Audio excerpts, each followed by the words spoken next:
ನಿಖರವಾಗಿ ಹಾಗೂ ನೈಜ ಸುದ್ದಿಗಳಿಗಾಗಿ ವೀಕ್ಷಿಸಿ ಸತ್ಯ ಸುದ್ದಿ.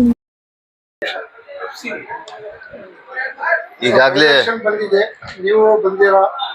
ನಿಮ್ಮ ಅಭಿಪ್ರಾಯ ಹೇಳಿ ಸರ್. ಈಗಾಗಲೇ ಬಳ್ಳಾರಿ ಗಣಿದಾಣಿ ನಾಗೇಂದ್ರ ಸರ್ ಬಂದಾರ. ಈ ಬೈ ಎಲೆಕ್ಷನ್ ಅಲ್ಲಿ ಐತಲ್ಲ, ಬಹಳ ಜನ ಬರಕತ್ತಾರ. ಹಾಗೂ ಶಾಮನೂರ್ ಸಮರ್ಥಪುರ ನೀವು ಬಂದಿರಾ ಕ್ಯಾನ್ವಸ್ ಮಾಡಕ್ಕೆ. ಸೊ ನಿಮ್ಗೆ ಈ ಸ್ಥಳೀಯ ಮತ್ತು ಹಾಗೂ ಈ ದಕ್ಷಿಣ ಕ್ಷೇತ್ರದಲ್ಲಿ ಏನ್ ಕಾಣ್ತಾ ಇದೆ ಸರ್ ತಾವು? ಈಗಾಗಲೇ ಕೂಡ ಉಪಚುನಾವಣೆ ಕಾವು ನಮ್ಮ ಬಳ್ಳಾರಿ ಬಿಸಿಲು ಜೊತೆಗೆ ಇಲ್ಲಿನ ಚುನಾವಣೆ ಕಾವು ಕೂಡ ಬಹಳ ರಂಗೇರ್ತಾ ಇದೆ. ಮತ್ತು ಬಹುಶಃ ನಮಗೆ ಎರಡು ಕ್ಷೇತ್ರದಲ್ಲಿ ಅಂದರೆ ಎರಡು ಕಡೆ ಉಪಚುನಾವಣೆ ನಡೀತಾ ಇದೆ. ಒಂದು ಬಾಗಲಕೋಟೆ ಮತ್ತು ನಮ್ಮ ದಾವಣಗೆರೆ ದಕ್ಷಿಣ ಕ್ಷೇತ್ರದಲ್ಲಿ.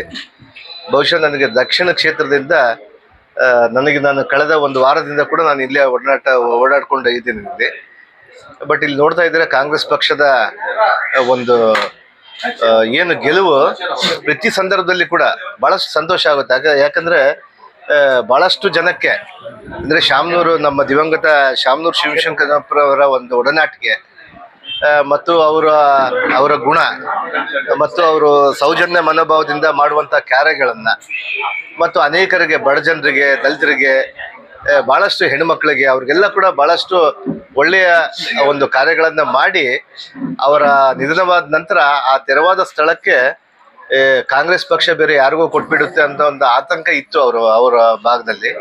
ಆದರೆ ಶಾಮನೂರು ಶಿವಶಂಕರಪ್ಪನವರ ಒಂದು ಏನು ಅವರ ನಂತರ ಅವರ ಮನೆಯ ರಕ್ತದ ಕುಟುಂಬದಿಂದ ಮತ್ತು ಅವರ ಶಾಮನೂರು ಶಿವಶಂಕರಪ್ಪನವರೇ ರಕ್ತ ಅನ್ನುವಂಥ ಒಂದು ವಿಚಾರದಿಂದ ಇವತ್ತು ಸಮರ್ಥನ ಇವತ್ತು ಕಣಕ್ಕಿಳಿಸಿದ್ದಾರೆ ಕಾಂಗ್ರೆಸ್ ಪಕ್ಷ. ಬಹುಶಃ ಇವತ್ತು ಶಾಮನೂರು ಶಿವಶಂಕರಪ್ಪನವರು ಸ್ವರ್ಗದಲ್ಲಿರ್ತಾರೆ, ಸ್ವರ್ಗದಿಂದ ನೋಡ್ತಾ ಇರ್ತಾರೆ ಅವರು. ಇಲ್ಲಪ್ಪ, ನಮ್ಮಲ್ಲಿ ಬಳ್ಳಾರಿ ದಕ್ಷಿಣದ ನಮ್ಮ ದಾವಣಗೆರೆ ದಕ್ಷಿಣ ಕ್ಷೇತ್ರದಲ್ಲಿ ಯಾವ ರೀತಿ ಕೆಲಸ ಮಾಡ್ಕೊಂಡು ಹೋಗ್ತಾ ಇದ್ದೆ, ನನಗೆ ಯಾವ ರೀತಿ ಬೆಂಬಲ ಕೊಡ್ತಾ ಇದ್ರು, ಅದೇ ಆಶೀರ್ವಾದ ಇವತ್ತು ನಮ್ಮ ಅವರ ಮೊಮ್ಮಗನಾಗಿರುವಂಥ ಸಮರ್ಥಗಳು ಕೊಡ್ತಾರೆ ಅಂತೇಳಿ ಬಹಳಷ್ಟು ನಂಬಿಕೆ ಇಟ್ಕೊಂಡಿದ್ದಾರೆ. ಆ ನಿಟ್ಟಿನಲ್ಲಿ ನೋಡ್ತಾ ಇದ್ರೆ ನಾನು ಕಳೆದ ಒಂದು ವಾರದಿಂದ ಈ ಭಾಗದಲ್ಲಿ ಓಡಾಡ್ತಿದ್ದೆ.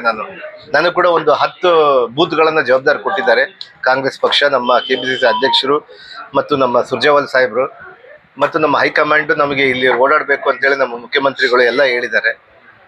ಬಟ್ ಇಲ್ಲಿ ನೋಡ್ತಾ ಇದ್ರೆ ನಾನು ಕಳೆದ ಒಂದು 10 ಬೂತ್ಗಳಲ್ಲಿ ಕೂಡ ಬಹುತೇಕ ನಮ್ಮ ಕಾಂಗ್ರೆಸ್ ಪಕ್ಷದ ಒಂದು ಬಹಳಷ್ಟು ಹೆಚ್ಚಿನ ಬೆಂಬಲ ಕಾಣ್ತಾ ಇದೆ.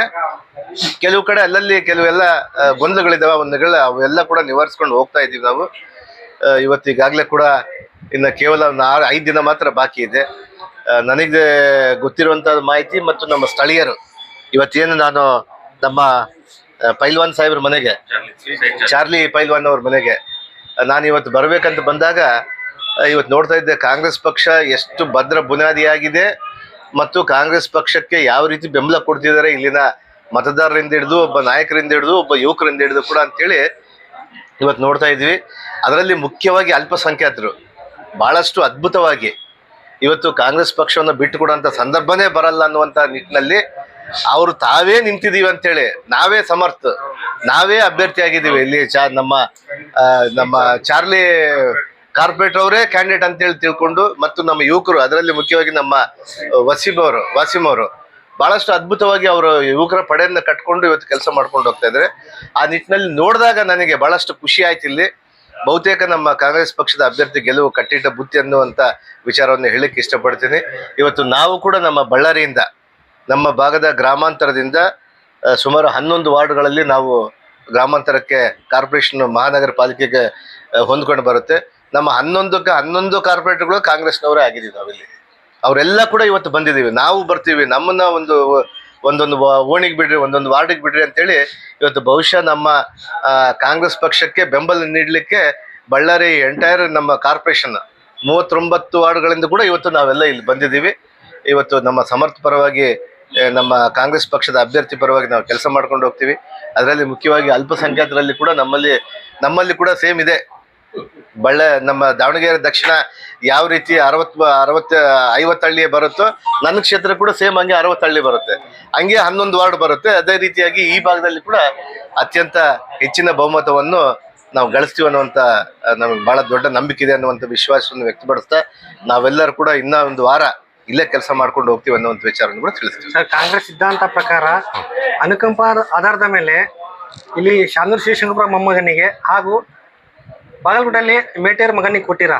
ಸೊ ಇಲ್ಲಿ ಎದ್ ಕಾಣ್ತಾ ಇದೆ, ತಾವು ತಮ್ಮ ಜಾತಿಯ ಮೀನ್ಸ್ ವಾಲ್ಮೀಕಿ ಜಾತಿಗೆ ಸೇರ್ಪಡೋದು ಶ್ರೀನಿವಾಸ್ ದಾಸ್ ಕರಿಯಪ್ಪ ಅವರು ಬಿಜೆಪಿಯಿಂದ ನಿಂತ್ಕೊಂಡಾರ. ಸೊ ನಮ್ಮ ಪೈಲವಾನ್ ಇವರು ಸೈಯದ್ ಚಾಲ್ರಿ ಇದಾರಲ್ಲ, ಅವರು ಸಹ ತಮ್ಮ ಕಾಂಗ್ರೆಸ್ ಪಕ್ಷದ ಅಭ್ಯರ್ಥಿ ಬಿಟ್ಟು ಕಾಂಗ್ರೆಸ್ ಪಕ್ಷಕ್ಕೆ ಬೆಂಬಲ ಮಾಡಕತ್ತಾರ. ಸಾರಿ ಅಲ್ಲಲ್ಲ, ಬೆಂಬಲ ಮಾಡಕತ್ತಾರ. ಸೊ ಇಲ್ಲಿ ಒಗ್ಗೂಟು ಎದ್ದು ಕಾಣ್ತಾ ಇದೆ, ಅದಕ್ಕೇನು ಹೇಳತ್ತೀರಿ ನೀವು? ಇಲ್ಲ, ಈಗಾಗಲೇ ಕೂಡ ತಾವು ಹೇಳ್ದಂಗೆನೆ ಕೂಡ ಈ ಭಾಗದ ಈ ಉಪಚುನಾವಣೆಯಲ್ಲಿ ಬಿಜೆಪಿ ಅಭ್ಯರ್ಥಿಯಾದಂತ ಕಣಕ್ಕಿಳಿಸಿರುವಂತ ನನಗೆ ಸ್ನೇಹಿತನೇ ಶ್ರೀನಿವಾಸ್ ಕೂಡ, ದಾಸ್ ಕರಿಯಪ್ಪ ಅವರು ಕೂಡ. ಬಟ್ ಆದ್ರೆ ಪಕ್ಷ ಅಂತ ಹೇಳಿ ಬಂದಾಗ ನಾವು ಹೇಳೋ ಸಮಾಜನೂ ನೋಡಲ್ಲ, ಇನ್ನೊಂದು ಯಾವುದು ನೋಡಲ್ಲ. ಪಕ್ಷ ಅಂತ ಬಂದಾಗ ನಾವು ಪಕ್ಷದ ಜೊತೆಗೆ ಇರ್ತೀವಿ ನಾವೆಲ್ಲರೂ ಕೂಡ. ಮತ್ತೆ ಯಾವುದೇ ಕಾರಣಕ್ಕೂ ನಾವು ನಮ್ಮ ಪಕ್ಷವನ್ನ, ನಮ್ಮ ಅಭ್ಯರ್ಥಿಗಳನ್ನ ಬಿಟ್ಕೊಡೋದಿಲ್ಲ. ಇದು ಬಹುಶಃ ನನಗೆ ತಿಳಿಸುವಂತದ್ದು. ನಾನು ಇಲ್ಲಿ ನೋಡ್ತಾ ಇದ್ರೆ ನಮ್ಮ ದಾಸ್ ಕರಿಯಪ್ಪ ಅವ್ರನ್ನ ಒಂದು ಬಲಿಯ ಕುರಿಯಾಗಿ ಮಾಡಿದ್ದಾರೆ. ಇವತ್ತು ಬಲಿಪಶುವಾಗಿ, ಅಂದ್ರೆ ಬಲಿ ಕೊಡುವಂತ ಕುರಿಯಾಗಿ ಇವತ್ತು ಬಿಜೆಪಿ ಪಕ್ಷದವರು ಇವತ್ತು ಅವರಿಗೆ, ದಾಸ್ ಕರಿಯಪ್ಪನವರಿಗೆ ಒಂದು ಟಿಕೆಟ್ ಅನ್ನು ಕೊಟ್ಟಾರ ಅಂತೇಳಿ ಭಾವನೆ ಬರ್ತಾ ಇದೆ.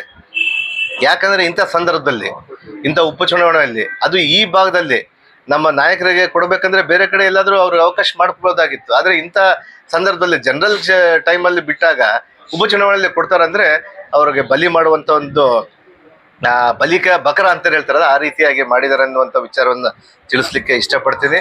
ಅದರ ಜೊತೆಗೆ ಇವತ್ತು ಬಹುಶಃ ಬಿಜೆಪಿ ಅಭ್ಯರ್ಥಿಯನ್ನ ನಾವು ಯಾರನ್ನು ಕೂಡ ನೋಡ್ತಾ ಇಲ್ಲ. ಬಿಜೆಪಿ ಯಾರನ್ನುವಂಥ ವಿಚಾರವನ್ನು ನೋಡಲ್ಲ. ನಾವು ನಮ್ಮ ಕಾಂಗ್ರೆಸ್ ಪಕ್ಷದ ತತ್ವ ಸಿದ್ಧಾಂತಗಳನ್ನ ಒಳಗೊಂಡು ನಮ್ಮ ಸರ್ಕಾರ, ನಮ್ಮ ಕರ್ನಾಟಕ ಸರ್ಕಾರ ಇವತ್ತು 5 ಗ್ಯಾರಂಟಿಗಳನ್ನ, ಕೊಡುಗೆಗಳನ್ನ ಸಮರ್ಪಕವಾಗಿ ನಮ್ಮ ಮನೆ ಬಾಗಿಲಿಗೆ ಮುಟ್ಟಿಸುವಂತ ಕೆಲಸ ಮಾಡ್ತಾ ಇದೀವಿ.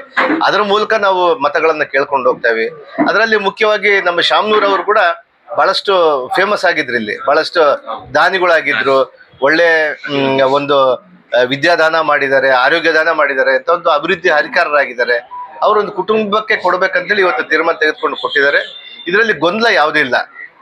ನಮ್ಮ ಈ ಭಾಗದಿಂದ ಮೈನಾರಿಟಿ ಅವರು ಕೂಡ ಕೇಳೋದ್ರಲ್ಲಿ ಕೂಡ ತಪ್ಪಿಲ್ಲ, ಅವ್ರಿಗೂ ಒಂದು ಅವಕಾಶ ಕೊಡಬೇಕಾಗಿತ್ತು. ಆದ್ರೆ ಪಕ್ಷ ತತ್ವ ಸಿದ್ಧಾಂತಗಳು ಮತ್ತು ಹೈಕಮಾಂಡ್ ತೀರ್ಮಾನ ಬಂದಾಗ ನಾವೆಲ್ಲರೂ ಕೂಡ ಅದಕ್ಕೆ ಬದ್ಧವಾಗಿರ್ತೀವಿ. ಅವ್ರು ಕೇಳೋದ್ರಲ್ಲಿ ತಪ್ಪಿಲ್ಲ. ಮುಂದಿನ ದಿನಗಳಲ್ಲಿ ಒಳ್ಳೆ ಅವಕಾಶಗಳು ಇರುತ್ತೆ ಅನ್ನುವಂಥ ವಿಚಾರವನ್ನು ತಿಳಿಸ್ತೀವಿ. ಇವತ್ತು ಬಹುಶಃ ಅಲ್ಪಸಂಖ್ಯಾತರು ಕೂಡ ಒಗ್ಗಟ್ಟಾಗಿ ಮಾಡಿ ಇವತ್ತು ನಮ್ಮ ಸಾದಿಕ್ ಪೈಲ್ವಾನ್ರ ಜೊತೆಗೆ ಒಗ್ಗೂಡಿಸ್ಕೊಂಡು, ಇವತ್ತು ಅನೇಕ ಜನರ ಅಲ್ಪಸಂಖ್ಯಾತ ಮುಖಂಡರ ಒಗ್ಗೂಡಿಸ್ಕೊಂಡು, ಇವತ್ತು ಅದರಲ್ಲಿ ಮುಖ್ಯವಾಗಿ ಯಂಗ್ಸ್ಟರ್ಸ್ನ, ಯುವಕರಲ್ಲಿರುವಂಥವ್ರನ್ನ, ಪೈಲ್ವಾನ್ಗಳನ್ನ ಗುರುಸ್ಕೊಂಡು ಇವತ್ತು ಈ ಪಕ್ಷದ ಚುನಾವಣೆಯಲ್ಲಿ ಕೆಲಸ ಮಾಡ್ತಾ ಇದ್ದೀವಿ. ನಮಗೆ ಬಹುತೇಕ ನಮ್ಮ ಗೆಲುವು ನಿಶ್ಚಿತ ಅನ್ನುವಂಥ ವಿಚಾರವನ್ನು ತಿಳಿಸ್ತೀವಿ. ಸರ್, ದಾವಣಗೆರೆ ದಕ್ಷಿಣ ಡೆವಲಪ್ಮೆಂಟ್ ಆಗಿದೆ, ಬಟ್ ರೋಡ್ ಚರಂಡಿ ಆಗಿದೆ, ಇಲ್ಲಿ ಕಾಲೇಜ್ ಇಲ್ಲ, ಹಾಸ್ಪಿಟ್ಲ್ ಇಲ್ಲ, ಹಾಗಾಗಿತ್ತಲ್ಲ ಉದ್ಯೋಗಕ್ಕೆ ಏನು ಹೊಸ ಯೋಜನೆ ಇಲ್ಲ ಅಂತ ಹೇಳಕತ್ತಾರ. ಸೊ ಅದಕ್ಕೆ ತಾವು ಏನ್ ಹೇಳಕ್ ಇಷ್ಟಪಡ್ತೀವಿ? ಈಗಾಗಲೇ ಕೂಡ ನೋಡಿ, ನಮ್ಮ ಕಾಂಗ್ರೆಸ್ ಪ್ರಣಾಳಿಕೆಯಲ್ಲಿ ಕೊಟ್ಟಿರುವಂತಹದ್ದ ಎಲ್ಲಾ ಗ್ಯಾರಂಟಿಗಳನ್ನ, ಎಲ್ಲ ಪ್ರಣಾಳಿಕೆಯಲ್ಲಿ ಕೊಟ್ಟಿರುವಂತಹದನ್ನ ಪ್ರತಿಯೊಂದು ಮ್ಯಾನಿಫೆಸ್ಟೋದಲ್ಲಿ ಏನಿದೆ ಅವನ್ನೆಲ್ಲ ಕೂಡ ಈಡೇರಿಸ್ಕೊಂಡು ಬರ್ತಾ ಇದೀವಿ. ಅದೇ ರೀತಿ ಒಂದೊಂದು ಕ್ಷೇತ್ರಕ್ಕೆ, ಅಂದ್ರೆ ನಮ್ಮ ಸರ್ಕಾರ ಒಂದೊಂದು ಕ್ಷೇತ್ರಕ್ಕೆ 224 ಕ್ಷೇತ್ರಕ್ಕೆ ಏನ್ ಮಾಡಿದೀವಿ ಅಂತೇಳಿ ಈಗಾಗಲೇ ಕೂಡ ಪ್ರೋಗ್ರೆಸ್ ರಿಪೋರ್ಟ್ ಬರುತ್ತೆ.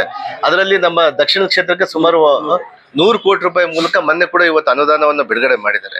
ಅನೇಕ ಅಭಿವೃದ್ಧಿ ಕಾರ್ಯಕ್ರಮಗಳನ್ನು ಮಾಡ್ಕೊಂಡು ಹೋಗ್ತಾ ಇದ್ದಾರೆ. ಕಣ್ಣಿಗೆ ಕಾಣುವಂತ ಕೆಲಸಗಳನ್ನ ಕೂಡ ಅದರ ಜೊತೆಗೆ ಅಭಿವೃದ್ಧಿಯನ್ನ ಮುಂದಿಟ್ಕೊಂಡು ಹೋಗ್ತಾ ಇದಾರೆ ಅನ್ನುವಂಥ ವಿಚಾರವನ್ನು ತಿಳಿಸ್ತೀನಿ. ಸರ್, 28ಗೆ ಏನಾರ ಐಂದ ವರ್ಗದಿಂದ ಯಾರಿಗಾರ ಸೀಟ್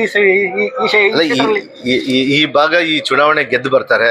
ಚುನಾವಣೆ ಗೆದ್ದು ಬಂದ ಮೇಲೆ ಅವತ್ತಿನ ಚುನಾವಣೆಯಲ್ಲಿ ಅಂತ ಯಾವ ರೀತಿ ಟ್ರೆಂಡ್ ಇರುತ್ತೆ ಆ ರೀತಿ ನಾವು ತೆಗೆದುಕೊಂಡು ಹೋಗ್ತೀವಿ. ಸರ್, ಕೊನೆಯದಾಗಿ ಈ ಭಾಗದ ಮತದಾರರಿಗೆ ಏನೇ ಇಷ್ಟಪಡ್ತೀರಾ? ನಾನು ನಮ್ಮ ಮತದಾರರಲ್ಲಿ ನಾನು ಮನವಿ ಮಾಡ್ತೀನಿ, ನಮ್ಮ ದಾವಣಗೆರೆ ದಕ್ಷಿಣ ಕ್ಷೇತ್ರದ ಮತದಾರರಿಗೆ, ಇವತ್ತು ಈ ಬಿಜೆಪಿಯಿಂದ ಇವತ್ತೇನು ಸುಳ್ಳಿನ ಭರವಸೆಗಳನ್ನ ಕೊಟ್ಟು ಇವತ್ತು ಕೇಂದ್ರದಲ್ಲಿ ದುರಾಡಳಿತ ಮಾಡಿಕೊಂಡ ಬರುವಂತ ಒಂದು ಬಿಜೆಪಿ ಪಕ್ಷಕ್ಕೆ ತಾವು ಯಾರು ಕೂಡ ಮತ ಕೊಡಬೇಡ ಅಂತ ಹೇಳ್ತೀನಿ. ಯಾಕಂದ್ರೆ ಇವತ್ತು ದೀನ ದಲಿತರು, ಬಡವರು, ಕುಟುಂಬ, ಅಲ್ಪಸಂಖ್ಯಾತರು ಅವ್ರಿಗೆಲ್ಲ ಕೂಡ ಒಳ್ಳೆ ಕಾರ್ಯಕ್ರಮ ಆಗ್ಬೇಕಂದ್ರೆ ಅದು ಕಾಂಗ್ರೆಸ್ ಪಕ್ಷದಿಂದ ಮಾತ್ರ ಸಾಧ್ಯ.